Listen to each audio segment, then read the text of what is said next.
Bismillah, Assalamualaikum warahmatullahi wabarakatuh. Perkenalkan, nama saya Muhammad Ridho dari kelas 4C Pendidikan Ekonomi.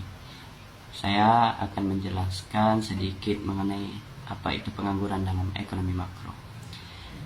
Ekonomi makro adalah cabang ilmu ekonomi yang mempelajari perekonomian secara keseluruhan dalam skala besar dan menyeluruh. Ekonomi makro meneliti fenomena ekonomi yang agregat secara tingkat seperti tingkat pengangguran, pendapatan nasional, inflasi, pertumbuhan ekonomi, dan tingkat harga secara umum. Di sini saya menjelaskan mengenai pengangguran.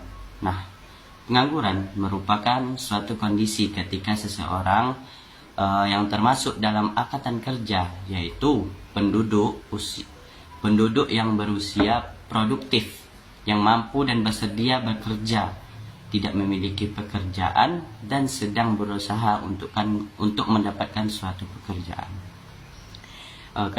Keadaan ini menjadi salah satu permasalahan penting dalam bidang ekonomi karena berkaitan langsung dengan kesejahteraan masyarakat dan stabilitas sosial. Pengangguran tidak hanya menyangkut orang yang sekali tidak bekerja, akan tetapi juga mencakup mereka yang sedang dalam masa pencarian kerja, orang yang sementara tidak bekerja karena di PHK atau kontrak kerjanya berakhir, hingga individu yang sebenarnya ingin bekerja tetapi belum memperoleh kesempatan untuk bekerja. Secara garis umum, pengangguran terjadi karena ketidakseimbangan antara jumlah tenaga kerja yang tersedia dengan jumlah lapangan kerja yang ada. Pertumbuhan penduduk yang semakin tahun makin tinggi, ketidaksesuaian keterampilan tenaga kerja dengan kebutuhan industri, serta perkembangan teknologi yang menggantikan peran manusia menjadi salah satu penyebab utama terjadinya banyaknya angka pengangguran di Indonesia. Selain itu, kondisi ekonomi yang tidak stabil, krisis keuangan, dan kebijakan pemerintah yang belum mampu menciptakan lapangan kerja dalam jumlah yang memadai juga turut memperparah angka pengangguran di Indonesia sendiri.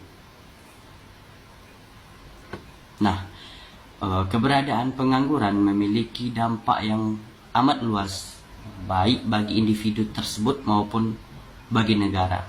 Nah, dampaknya bagi individu yaitu pengangguran dapat menyebabkan berkurangnya pendapatan.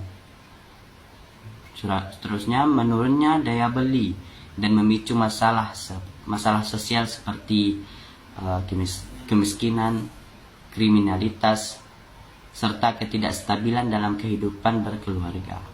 Nah, sementara itu, bagi negara sendiri, tingginya angka pengangguran menjadi beban karena pemerintah harus menyediakan dana untuk bantuan sosial, subsidi, dan program penanggulangan kemiskinan.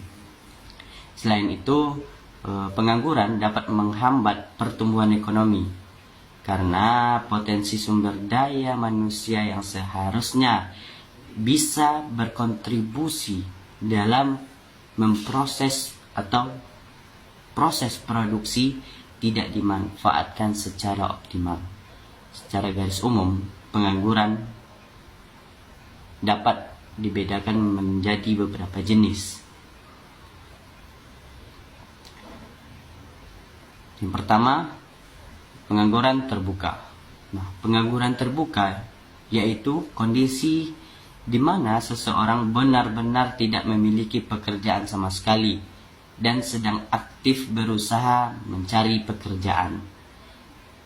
Nah, mereka ini biasanya yaitu siswa lulusan sekolah ataupun mahasiswa lulusan perguruan tinggi.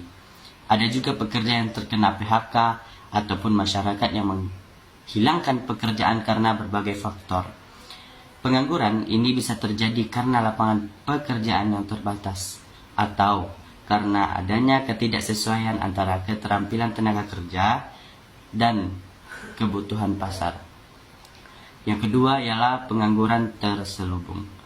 Nah, maksudnya pengangguran terselubung itu yaitu keadaan di mana seseorang sebenarnya bekerja, tetapi pekerjaannya tidak memanfaatkan seluruh kemampuan atau waktunya secara optimal. Contohnya, seseorang yang bekerja di ladang keluarga dan lahannya kecil, di mana jumlah pekerja lebih banyak daripada yang dibutuhkan.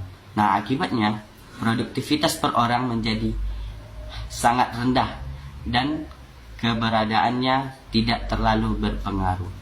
Maksudnya, dengan adanya lahan kecil tersebut tidak dapat membantu banyaknya angka pengangguran di Indonesia. Yang selanjutnya, yang ketiga, yaitu pengangguran musiman. Nah, pengangguran musiman ini yaitu pengangguran yang terjadi karena adanya perbedaan kebutuhan tenaga kerja di waktu-waktu tertentu atau musim-musim tertentu. Biasanya dialami oleh pekerja di sektor pertanian, perikanan, ataupun pariwisata yang hanya bekerja di musim tertentu. Misalnya buruh tani yang hanya bekerja saat musim tanam dan panen. Sedangkan di luar musim tersebut mereka tidak memiliki pekerjaan. Nah, setelah itu penyebab pengangguran. Nah, penyebab secara utuh dalam bentuk narasi. Pengangguran terjadi karena adanya ketidakseimbangan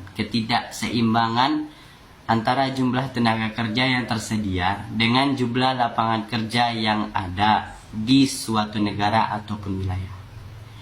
Salah satu penyebab utamanya adalah pertumbuhan penduduk yang sangat tinggi, di mana jumlah angkatan kerja yang terus bertambah tidak sebanding dengan jumlah pekerjaan yang tersedia.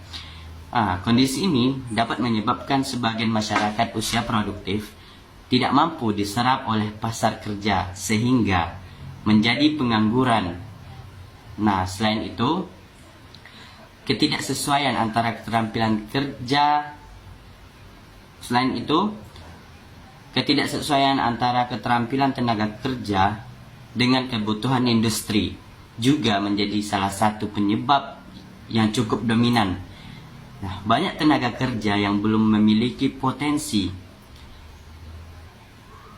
sesuai dengan perkembangan dunia usaha dan teknologi, sehingga sulit bersaing di dunia pekerjaan.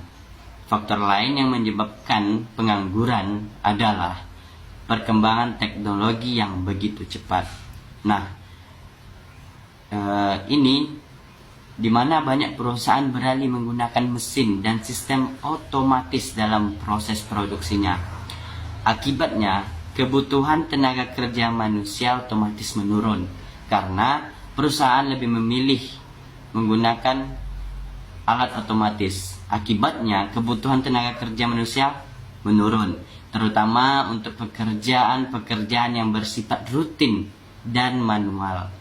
Nah, hal ini memunculkan pengangguran struktural karena tenaga kerja lama belum siap beradaptasi dengan teknologi yang baru.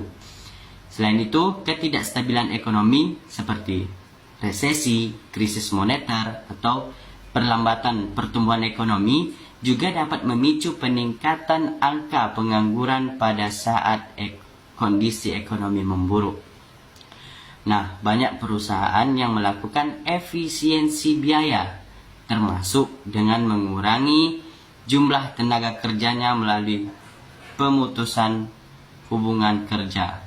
Kesimpulannya adalah pengangguran merupakan kondisi di mana seseorang yang termasuk dalam angkatan kerja akan tetapi tidak memiliki pekerjaan, bahkan sedang mencari pekerjaan ataupun memiliki pekerjaan akan tetapi tidak produktif. Nah, pengangguran sendiri menjadi masalah ekonomi makro yang signifikan karena mengurangi produktivitas dan pendapatan masyarakat, serta dapat menimbulkan kemiskinan dan berbagai masalah sosial seperti kriminalitas, dan lain sebagainya. Nah, penyebab pengangguran sendiri beragam, antara lain karena kelesuhan ekonomi, pengangguran siklikal. Yang kedua, pengangguran struktural ekonomi, yang biasa disebut pengangguran struktural, dan waktu yang dibutuhkan untuk menemukan pekerjaan yang sesuai. Nah, dampak pengangguran sendiri meliputi penurunan kesejahteraan masyarakat, menurunnya pajak penghasilan, serta berkurangnya kesempatan kerja dan potensi diri tenaga kerja tersebut. Mungkin cukup sekian penjelasan singkat dari pengertian pengangguran di dalam ekonomi makro. Saya Muhammad Ridho, lebih dan kurang saya mohon maaf. Akhir kalam, assalamualaikum warahmatullahi wabarakatuh.